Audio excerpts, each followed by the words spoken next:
Ini adalah pertama kalinya aku mengenakan kebaya dan batik di jantung kota Jakarta. Di balik dinding kaca, aku bisa melihat gemerlap restoran Grand Atelier di kawasan Sudirman. Dengan lebih dari 100 cabang di seluruh Asia, tempat itu akan menjadi lokasi jamuan makan malam paling mewah hari ini. Namaku Citra Ayu Lestari, 27 tahun. Aku adalah tamu undangan VIP, dan acara malam ini memiliki arti yang lebih dalam bagiku daripada bagi siapapun. Ini adalah pakaian terakhir yang dibuatkan oleh ibu untukku.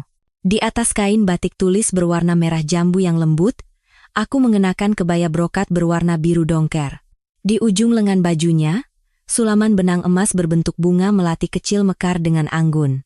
Aku masih bisa mendengar suara ibu di malam saat kami memilih desain kebaya ini. Citra, nak, pakaian apapun tidak akan seindah saat kamu mengenakan ini. Itulah yang beliau katakan seminggu sebelum berpulang. Bahkan di ranjang rumah sakit, ibu tidak pernah melepaskan jarum dan benangnya. Karya terakhirnya adalah kebaya dan batik yang kukenakan sekarang. Setiap helai sulaman bunga melati membawa napas ibu, dan setiap garis tegas pada kebaya biru dongker ini menyimpan cinta tulusnya untukku. Lobi Grand Atelier sudah ramai. Para diplomat berjas rapi. Para influencer dalam balutan gaun mewah, dan para investor modal Ventura yang sepertinya baru terbang dari pusat teknologi. Suara denting gelas sampanye dan percakapan dalam berbagai bahasa memenuhi ruangan. Mungkin di tengah keramaian itu, penampilanku sedikit berbeda. Setiap kali ujung kain batikku sedikit tersibak saat berjalan, pandangan orang-orang tertuju padaku, ada yang menatap dengan rasa ingin tahu, ada pula yang dengan ekspresi heran. Tapi aku tidak malu. Tidak, justru aku merasa bangga. Pakaian ini bukan untuk menarik perhatian orang lain, melainkan untuk menghormati kenangan dan kebanggaan di dalam hatiku. Alasan aku datang ke acara ini adalah untuk menghormati ibu dan sejarah keluarga kami. Namaku tertera dengan jelas di undangan, dan di pergelangan tanganku melingkar gelang akses masuk ke Founder Suite. Sebuah tempat khusus yang hanya bisa diduduki oleh keluarga pendiri atau para eksekutif puncak. Namun, tak seorang pun di sana yang tahu mengapa perempuan Asia yang pendiam ini mengenakan gelang seperti itu. Aku berjalan perlahan menuju meja resepsionis. Siluet kain batikku terpantul anggun di lantai marmer, dan cahaya lembut dari lampu kristal membuat sulaman benang emasku semakin berkilau. Tepat pada saat itu, seseorang menghalangi jalanku. Seorang wanita parubaya berjas, dengan postur tubuh yang kaku, menatapku dari atas ke bawah dengan tatapan dingin. Di dadanya tersemat tanda pengenal bertuliskan Maria, supervisor. Maria menatapku seolah sedang menilaiku, lalu berkata dengan suara yang di permukaan terdengar sopan, tetapi di baliknya tersirat nada sinis. Permisi, apakah Anda berniat masuk dengan pakaian seperti ini? Nada bicaranya sangat halus, tetapi sindiran dan penolakan yang tersembunyi di dalamnya terdengar sangat jelas. Seketika, suasana di sekitar menjadi hening.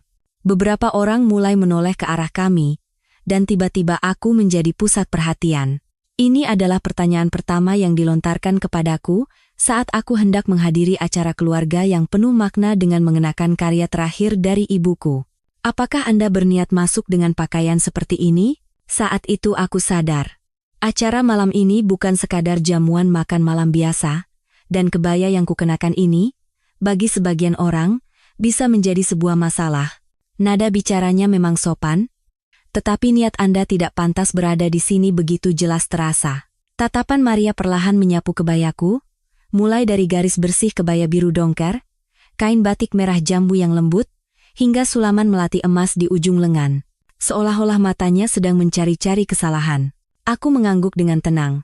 Ya, ini pakaian yang saya siapkan khusus untuk acara malam ini. Anda boleh memeriksa undangannya. Ketika aku perlahan mengeluarkan undangan dari tasku, Maria meliriknya sekilas lalu tersenyum penuh arti. Di undangan itu jelas tertera namaku, beserta tanda akses menuju Founder Suite.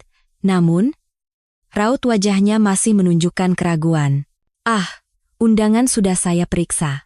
Maria berhenti sejenak, lalu memberi isyarat seolah sedang memperhatikan sekeliling. Kami di Grand Atelier memiliki aturan berpakaian tertentu. Pakaian tradisional tidak termasuk dalam dress code resmi kami. Seketika, suhu udara di lobi terasa turun beberapa derajat. Beberapa pasang mata menoleh ke arahku, dan seseorang tersenyum sinis sambil membisikkan sesuatu. Seorang pria parubaya yang memegang sampanye, bahkan berhenti berbicara dan menatap ke arah kami. Para wanita bergaun mewah mulai saling berbisik dan bertukar pandang. Aku menarik napas dalam-dalam. Bunga melati yang disulam ibu dengan sisa tenaganya bersinar lembut di ujung lengan bajuku. Melihat bunga itu, hatiku menjadi sedikit lebih tenang. Bolehkah saya tahu aturan mana yang saya langgar? Maria menjawab tanpa ragu, seolah jawaban itu sudah disiapkan. Kebaya dan kain batik Anda dianggap terlalu menutupi tubuh sehingga bisa menimbulkan masalah keamanan. Selain itu, hal ini bisa menimbulkan ketidaknyamanan visual bagi tamu-tamu lain. Dua hal itu adalah alasan utamanya. Ketidaknyamanan visual. Kata-kata itu menusuk hatiku. Pakaian indah yang kukenakan ini dianggap sebagai sumber ketidaknyamanan bagi orang lain? Kebaya yang dibuat ibu dengan penuh cinta ini dianggap tidak pantas untuk acara ini? Aku memejamkan mata sejenak, lalu membukanya kembali. Dalam hati, aku mendengar suara ibu. Citra, jangan pernah lupakan siapa dirimu. Dan tidak ada yang perlu kamu malukan. Pakaian ini dibuat oleh ibu saya dengan tangannya sendiri, suaraku tidak bergetar. Pakaian tradisional bukanlah pelanggaran aturan berpakaian, melainkan sebuah identitas. Maria tersenyum tipis sambil menggelengkan kepala. Senyum itu tidak mengandung simpati ataupun pengertian. Yang ada hanyalah dinding dingin bernama peraturan. Maaf, tapi peraturan berlaku sama untuk semua orang. Saya hanya menilai lebih baik mengambil tindakan sebelum ada keluhan dari tamu lain. Maria melirik sekitar, lalu merendahkan suaranya. Saya minta maaf jika Anda merasa tersinggung, tetapi pakaian ini tidak pantas untuk acara malam ini. Tidak pantas. Kata itu terus terngiang di telingaku. Aku teringat 2 tahun lalu, saat ibu dengan sisa tenaganya memegang jarum di ranjang rumah sakit. Tangannya gemetar, membuatnya kesulitan menyulam, tetapi beliau bersikeras untuk menyelesaikannya. Apakah semangat itu yang dianggap tidak pantas? Sebagai jawaban, aku melihat sekeliling. Para tamu asing dengan gelas sampanye, wanita-wanita bergaun mewah, dan seorang pria yang merekamku dengan ponselnya. Tanpa kusadari, aku telah menjadi tontonan. Semua orang seolah menahan napas, menunggu sesuatu terjadi. Ada yang menatap dengan rasa ingin tahu, ada yang dengan perasaan superior, dan ada pula yang dengan tatapan cemooh yang tersembunyi. Kemudian, Maria mundur selangkah dan berbisik. Nadanya kini tegas tanpa ruang untuk negosiasi. Jika Anda terus bersikeras, kami terpaksa harus memanggil tim keamanan. Tim keamanan. Kata itu membuat udara di lobi semakin dingin. Kini aku bukan lagi sekadar pelanggar aturan berpakaian, tetapi telah menjadi sumber masalah yang terancam diusir. Saat kata tim keamanan diucapkan, keheningan menyelimuti seolah waktu berhenti. Kata itu bukan sekadar ancaman. Itu adalah deklarasi resmi bahwa aku adalah sosok yang tidak diinginkan di tempat ini, sebuah ancaman tak terucap bahwa aku bisa saja diseret keluar secara paksa, seolah-olah aku seorang penjahat. Namun, yang lebih menakutkan adalah tatapan orang-orang. Yang tadinya hanya rasa ingin tahu, kini berubah menjadi sesuatu yang lain, perasaan superioritas, cemoohan tersembunyi, dan tatapan penuh keyakinan seolah berkata sudah kuduga datang dari segala arah. Di salah satu sudut lobi, 2 wanita muda merekamku dengan ponsel mereka. Entah untuk Instagram story atau sekadar merekam kejadian lucu, tindakan mereka membuatku semakin terpojok, aku merasa seperti binatang di kebun binatang. Pria parubaya asing yang memegang sampanye tadi berhenti berbicara dan kini menatapku lekat-lekat. Tatapannya seolah bertanya, apa yang dipikirkan wanita Asia itu sampai datang dengan pakaian seperti itu? Istrinya yang berdiri di sampingnya memeluk erat tas mewahnya, menggelengkan kepala, dan berdecak. Orang Asia memang tidak tahu TPO time, place, and occasion. Memalukan sekali datang tanpa tahu dress code.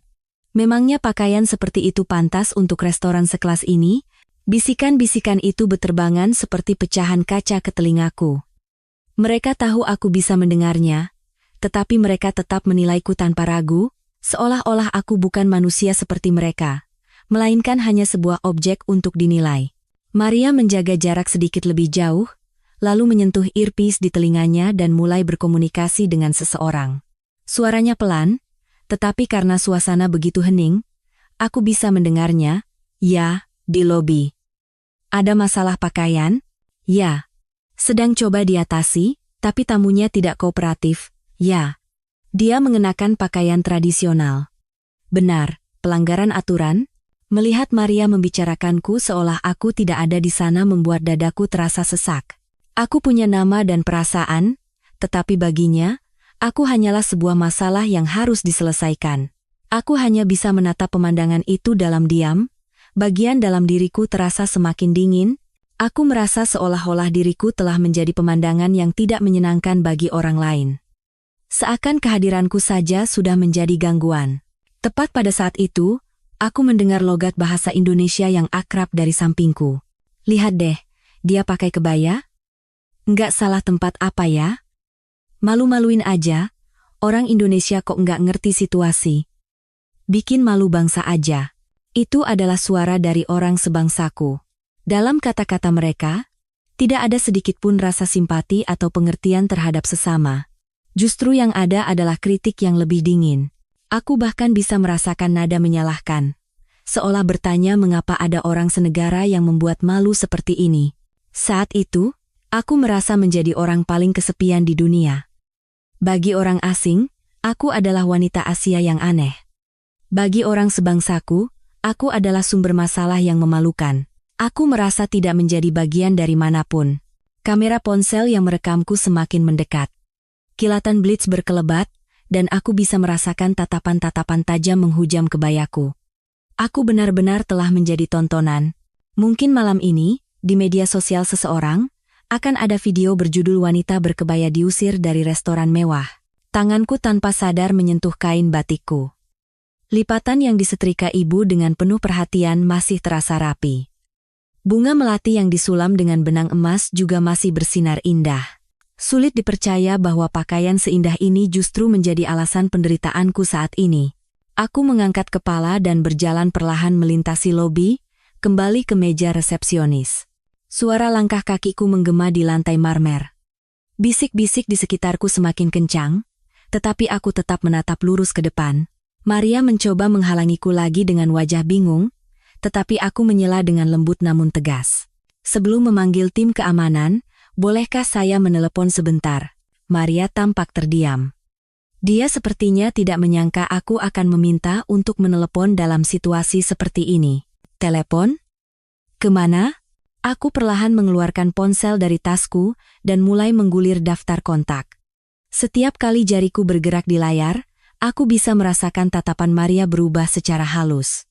Tidak ada seorang pun di lobi itu yang tahu arti dari daftar kontak di ponselku, atau hasil apa yang akan ditimbulkan oleh nomor yang sedang kucari. Kontak yang muncul di layar sangat sederhana.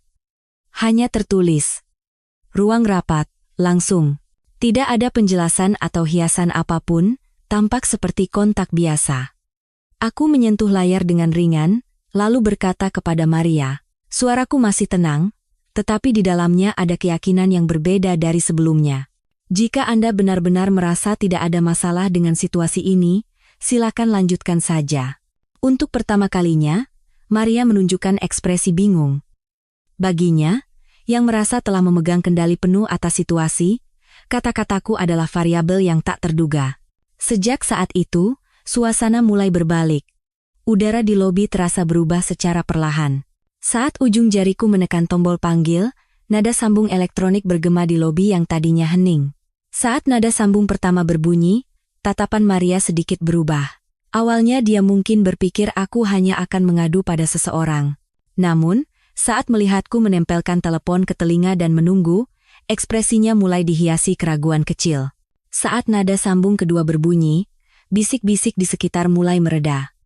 Beberapa orang masih memegang ponsel, tetapi mereka berhenti merekam dan mulai mengamati situasi. Mereka sepertinya penasaran dengan makna dari panggilan telepon yang tiba-tiba ini.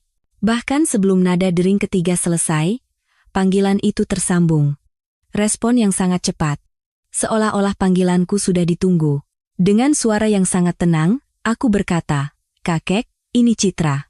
Bisa bicara sebentar?" Satu kalimat itu membuat tatapan Maria berubah total. Kata kakek sepertinya menjadi kejutan yang tidak terduga baginya. Dia ragu-ragu sejenak dan sedikit memiringkan kepala seolah ingin mengintip layar ponselku, Tetapi aku tidak menghindari tatapannya. Dari seberang telepon, terdengar suara seorang pria tua. Meskipun tidak terdengar oleh orang lain, suara itu mengandung wibawa yang jelas sekaligus kehangatan. Tidak apa-apa, Kek. Mereka belum memanggil tim keamanan. Aku melanjutkan sambil menatap Maria. Ya? Aku di Grand Atelier Cabang Jakarta. Aku ditolak masuk karena masalah dress code. Katanya, kebaya melanggar aturan. Mendengar percakapan ini, suasana lobi mulai berubah drastis. Situasi yang tadinya tampak seperti seorang wanita muda mengadu pada seseorang, kini mulai dianggap sebagai masalah di tingkat yang berbeda. Wajah Maria menunjukkan kepanikan yang jelas. Dia tanpa sadar bergerak di sekitarku, mencoba mendengar percakapan teleponku lebih jelas. Tapi aku tidak peduli dan terus berbicara dengan tenang. Setelah satu kalimat itu selesai, ekspresiku sedikit berubah. Senyum tipis tersungging di bibirku, tetapi di baliknya ada tekad yang kuat.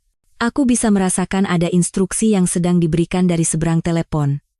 Aku datang sebagai cucu kakek saja. Rasanya tidak perlu menyebutkan nama lengkap. Cukup jelaskan situasinya saja, kan? Ketika kata cucu terdengar, ekspresi orang-orang di sekitar berubah. Mereka yang tadinya berpikir aku hanya mengadu pada anggota keluarga biasa, kini mulai mempertimbangkan kemungkinan lain. Pria parubaya yang memegang sampahnya tadi berbisik dengan istrinya, sambil melirik ke arahku. Wanita-wanita muda yang merekam dengan ponsel mereka berhenti dan saling bertukar pandang. Semua orang bisa merasakan bahwa suasana sedang berubah.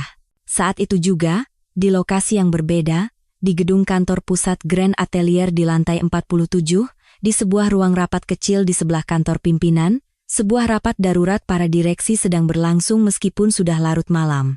Di tengah-tengah laporan kinerja kuartalan, telepon internal berdering. Saat notifikasi panggilan itu muncul, suasana di ruang rapat berubah. Nomor itu adalah saluran khusus. Salah satu jalur pribadi langsung milik sang pimpinan.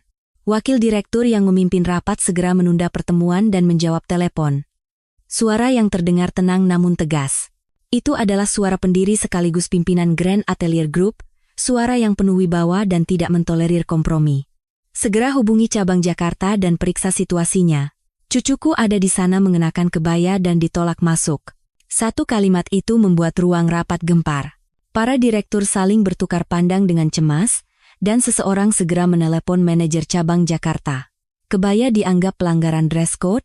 Apa itu masuk akal? Suara pimpinan terdengar bercampur amarah. Apa semua orang sudah lupa filosofi merek kita? Bukankah keberagaman dan inklusivitas adalah nilai inti kita? Wakil direktur segera menghubungi manajer di Jakarta. Dan hanya dalam 2 menit, situasi mulai berubah drastis. Kembali ke lobi Grand Atelier di Jakarta. Radio komunikasi Maria tiba-tiba berbunyi. Itu adalah momen yang tak terduga. Dengan panik, dia menempelkan radio itu ke telinganya. Suara yang terdengar adalah nada paling mendesak dan darurat yang pernah ia dengar. Panggilan untuk penanggung jawab lobi. Instruksi darurat dari kantor pusat. Terdeteksi potensi kegagalan penanganan VIP. Laporkan situasi lapangan segera. Diulangi, laporkan segera. Wajah Maria langsung pucat. Istilah potensi kegagalan penanganan VIP adalah sesuatu yang belum pernah ia dengar selama bekerja di perusahaan ini. Ini berarti situasinya jauh lebih serius daripada sekadar keluhan pelanggan biasa. Dengan tangan gemetar, ia menjawab radionya. Ya, di sini Maria.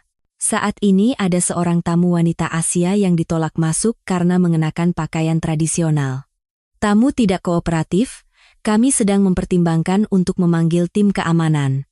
Jawaban dari radio datang seketika. Dilarang memanggil tim keamanan. Diulangi, dilarang keras. Wakil Direktur Budi Santoso sedang dalam perjalanan dengan helikopter. Diperkirakan tiba dalam 5 menit. Jangan ambil tindakan, apapun sampai beliau tiba. Helikopter. Wakil Direktur datang dengan helikopter. Maria tidak percaya dengan apa yang didengarnya. Apakah masuk akal Wakil Direktur Grand Atelier datang dengan helikopter hanya karena masalah dress code? Mohon maaf. Maria mendekatiku lagi.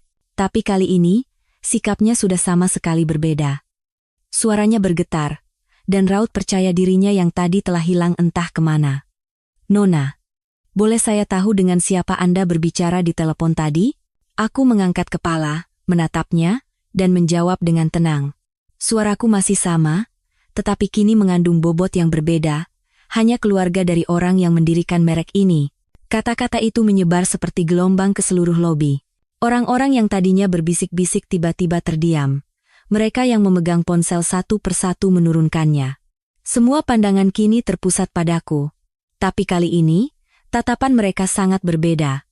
Jika sebelumnya tatapan itu dipenuhi rasa ingin tahu dan cemoohan, kini yang terasa adalah rasa hormat dan ketegangan.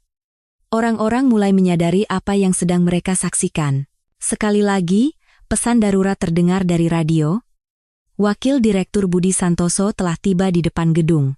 Tingkatkan ke level siaga tertinggi. Semua staf bersiap di posisi.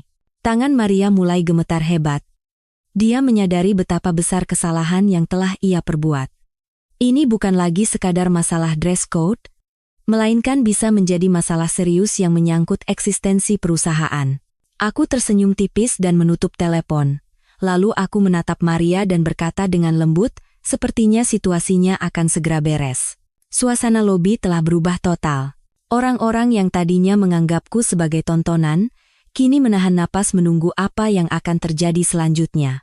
Dan dari kejauhan, terdengar suara ting dari lift. Saat pintu lift terbuka, udara di seluruh lobi seolah membeku. Sosok yang muncul bersamaan dengan suara ting singkat itu adalah seseorang yang dikenal oleh siapapun yang bekerja di Grand Atelier. Budi Santoso, Wakil Direktur Grand Atelier Group, yang juga merupakan tangan kanan sang pimpinan pendiri selama 30 tahun. Bisa dibilang, semua keputusan penting perusahaan melewati tangannya. Kehadirannya saja sudah membuat semua staf di lobi menegakkan postur tubuh mereka. Fakta bahwa dia, yang jarang sekali muncul di lapangan, tiba-tiba datang seperti ini menandakan keadaan darurat. Terlebih lagi, desas-desus bahwa ia datang dengan helikopter membuat ketegangan para staf mencapai puncaknya. Budi melangkah keluar dari lift dan dengan tenang, mengamati sekelilingnya. Matanya yang telah terlatih selama puluhan tahun di dunia bisnis hanya butuh beberapa detik untuk memahami situasi. Para tamu dengan gelas sampanye, orang-orang yang memegang ponsel, dan di tengah-tengah mereka, seorang wanita berkebaya yang berdiri dengan tenang. Saat pandangannya bertemu denganku, sesuatu yang luar biasa terjadi.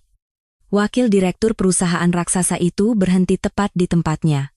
Lalu, di tengah perhatian semua orang, dia membungkuk hormat dalam-dalam hingga 90 derajat. Seketika, lobi menjadi hening total. Wakil Direktur Grand Atelier memberi hormat kepada tamu adalah hal yang langka, apalagi dengan cara yang begitu sopan seperti ini, hampir tidak pernah terjadi sebelumnya. Orang-orang hanya bisa menatap, tidak mengerti apa yang sedang mereka saksikan. Aku tersenyum dan mengangguk. Sesuai ajaran ibu semasa hidup, aku menerima penghormatan itu dengan sopan namun alami. Lama tidak bertemu. Pak Budi. Satu kalimat itu mengubah udara di lobi sepenuhnya. Orang-orang yang tadinya menganggapku sebagai tamu bermasalah, kini mulai sedikit demi sedikit menyadari siapa diriku. Budi menegakkan kembali posturnya dan menoleh ke arah Maria. Wajahnya tampak tenang. Tetapi di baliknya tersirat otoritas dingin yang hanya dimiliki oleh seseorang yang telah menjadi pimpinan perusahaan selama 30 tahun.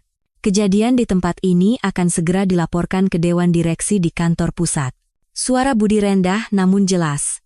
Cukup keras untuk didengar oleh semua orang di lobi. Penanganan yang bertentangan dengan filosofi inti merek, ketidaktahuan tentang keragaman budaya, dan tindakan yang menghina keluarga pendiri. Kami menyadari keseriusan masalah ini, kata keluarga pendiri bergema di lobi, menimbulkan bisik-bisik kecil di antara orang-orang. Akhirnya mereka mulai memahami keseluruhan cerita. Wanita muda yang mereka pandangi selama ini bukanlah turis biasa atau tamu yang tidak tahu aturan, melainkan seseorang yang memiliki hubungan istimewa dengan perusahaan raksasa ini. Wajah Maria sudah pucat pasi. Tangannya gemetar hebat, dan suaranya terdengar lirih.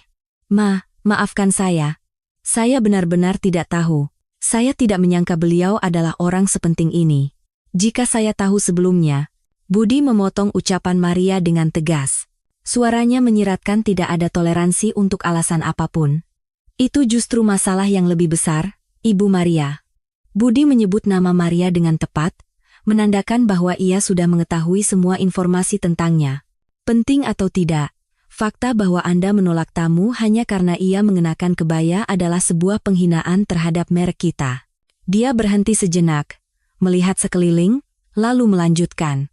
Sejak didirikan pada tahun 1985, Grand Atelier dibangun di atas filosofi untuk menghormati dan merangkul keindahan semua budaya di dunia. Apa yang terjadi di sini hari ini adalah tindakan yang menentang filosofi tersebut secara langsung. Mendengar kata-kata Budi, orang-orang di lobi semakin tertunduk.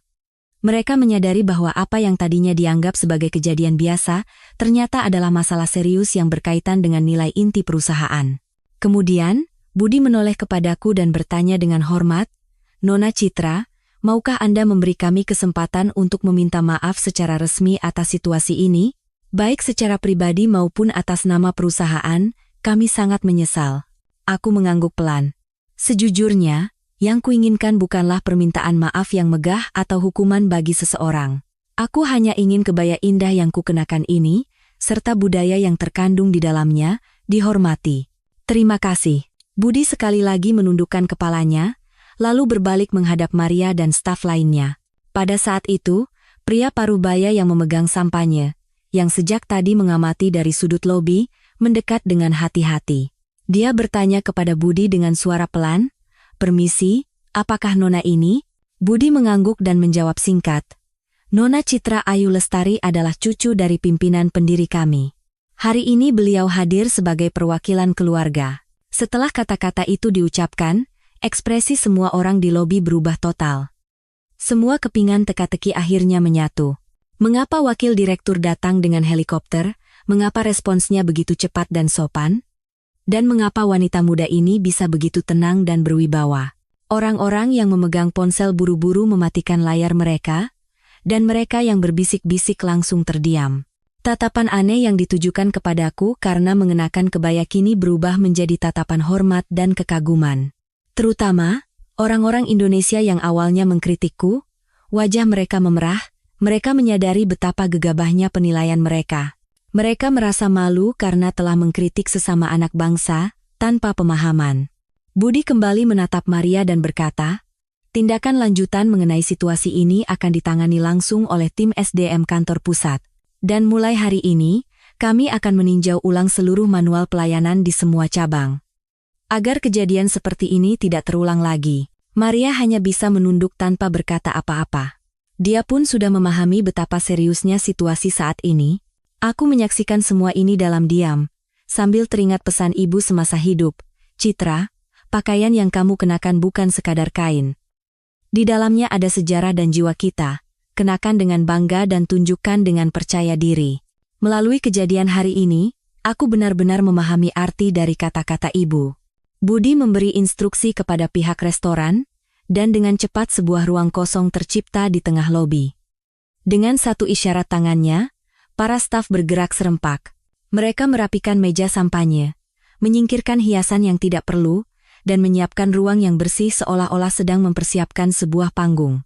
Para tamu yang menyaksikan semua proses ini kini melihat situasi dengan pola pikir yang sama sekali berbeda. Wanita berkebaya itu bukan lagi sekadar tamu, melainkan tokoh penting yang mempertanyakan kembali filosofi dasar merek tersebut. Budi berkata kepada Maria dengan suara tenang namun tegas, "Ibu Maria, silakan meminta maaf secara resmi kepada Nona Citra. Bukan atas nama pribadi, tetapi mewakili Grand Atelier." Dengan langkah gemetar, Maria berdiri di hadapanku. Wajahnya pucat, dan citra percaya dirinya yang biasa telah lenyap. Terlihat tangannya terkepal erat, dan butuh beberapa detik baginya untuk bisa bersuara. "Nona Citra," suara Maria bergetar pelan. "Saya dengan tulus meminta maaf atas pelayanan saya yang tidak sopan dan tidak menyenangkan." Dia berhenti sejenak dan menarik napas dalam-dalam. Berdiri di tengah perhatian semua orang untuk meminta maaf pastilah sangat berat baginya. Saya benar-benar tidak mengerti tentang kebaya. Dan kebodohan itu saya tutupi dengan alasan peraturan, yang membuat Nona merasa tidak nyaman. Itu adalah kesombongan saya. Mendengar permintaan maaf Maria, perasaanku menjadi campur aduk. Rasa kasihan lebih besar daripada kemarahan. Aku berpikir, Mungkin dia juga korban dari sistem tempatnya bekerja. Bekerja di lingkungan yang hanya menekankan peraturan tanpa memberikan pemahaman atau pendidikan budaya. Aku menatapnya dalam diam. Aku tidak menyalahkan, juga tidak langsung menerima. Aku hanya mengamati apakah kata-katanya tulus atau hanya permintaan maaf formalitas karena terdesak situasi. Karena aku tidak merespons, Maria menundukkan kepalanya lebih dalam lagi. Lalu dengan suara yang lebih memohon, dia melanjutkan, budaya seharusnya berada di atas peraturan. Saya baru menyadarinya hari ini, kebaya Nona sangat indah. Dan saya malu karena telah menganggapnya sebagai masalah. Saya benar-benar minta maaf. Aku bisa merasakan ketulusan dalam suaranya. Tidak ada lagi upaya untuk menjaga muka atau mencari alasan. Sepertinya dia benar-benar mengakui kesalahannya. Setelah permintaan maaf Maria selesai, Budi menunduk hormat ke arahku dan berkata, Nona Citra, secara pribadi saya juga memohon maaf. Saya telah bekerja di perusahaan ini lebih dari 30 tahun dan merasa telah mengajarkan nilai-nilai keberagaman dan inklusivitas kepada para karyawan. Namun, melihat kejadian hari ini, saya sadar betapa dangkalnya pelatihan tersebut.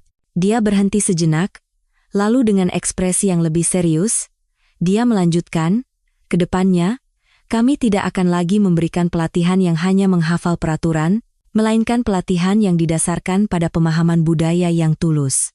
Kejadian hari ini menjadi pelajaran berharga bagi kami. Budi kembali menatap Maria dan berkata dengan tegas, posisi supervisor Maria saat ini dibekukan segera.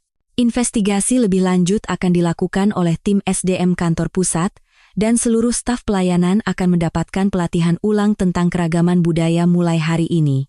Wajah Maria semakin pucat, tetapi ia mengangguk menerimanya. Itu mungkin hasil yang sudah ia perkirakan. Kemudian, Budi melihat ke seluruh orang di lobi dan berkata, kepada semua yang hadir di sini hari ini, saya juga ingin menyampaikan. Grand Atelier ke depannya akan menyambut baik semua jenis pakaian tradisional, tidak hanya kebaya dan batik, tetapi juga sari, kimono, cheongsam, abaya, dan semua pakaian tradisional lainnya akan termasuk dalam dress code kami. Mendengar itu, beberapa orang di lobi mulai bertepuk tangan pelan. Awalnya hanya 1 atau 2 orang, tetapi perlahan semakin banyak yang bergabung. Tepuk tangan itu bukan dari penonton biasa, melainkan dukungan tulus dari orang-orang yang telah belajar sesuatu melalui kejadian hari ini. Aku mendekati Maria dan berkata pelan, ini bukan hanya masalah saya seorang. Saya hanya berharap siapapun yang berdiri di posisi ini di kemudian hari tidak akan mengalami hal yang sama. Maria mengangguk dan menjawab, ya, terima kasih banyak, Nona. Berkat Anda, saya sadar betapa sempitnya pandangan saya. Budi menimpali sambil menatapku. Pesan itu pasti akan saya sampaikan ke kantor pusat. Dan secara pribadi, sebagai salah satu pimpinan merek ini dan atas nama keluarga pimpinan, saya benar-benar minta maaf. Dia sekali lagi menundukkan kepalanya dalam-dalam. Kali ini bukan permintaan maaf bisnis, melainkan permintaan maaf tulus sebagai sesama manusia. Aku mengangguk dan tersenyum tipis. Aku merasa melalui kebaya buatan ibu ini, sesuatu yang sangat berarti telah terjadi hari ini. Seorang gadis kecil yang sejak tadi mengamati dari sudut lobi mendekatiku sambil memegang tangan ibunya. Anak itu menatap kebayaku dengan takjub dan berkata dengan suara mungil, Kakak, bajunya cantik sekali. Nanti aku boleh coba pakai baju seperti itu? Aku berlutut untuk menyejajarkan mataku dengannya dan menjawab, tentu saja boleh. Kebaya itu pakaian indah yang bisa dipakai siapa saja. Dan ingat ya, menjadi berbeda itu bukan berarti salah, tapi berarti kita bisa saling memahami dunia dengan lebih luas. 30 menit kemudian, aku duduk dengan tenang di sebuah meja dekat jendela di bagian paling dalam restoran. Itu adalah Founder Suite yang sejak awal memang sudah dipesan untukku. Sebuah ruang yang begitu tenang dan elegan, seolah keributan tadi tidak pernah terjadi. Aku duduk dengan punggung tegak dan merapikan kain batikku di atas pangkuan.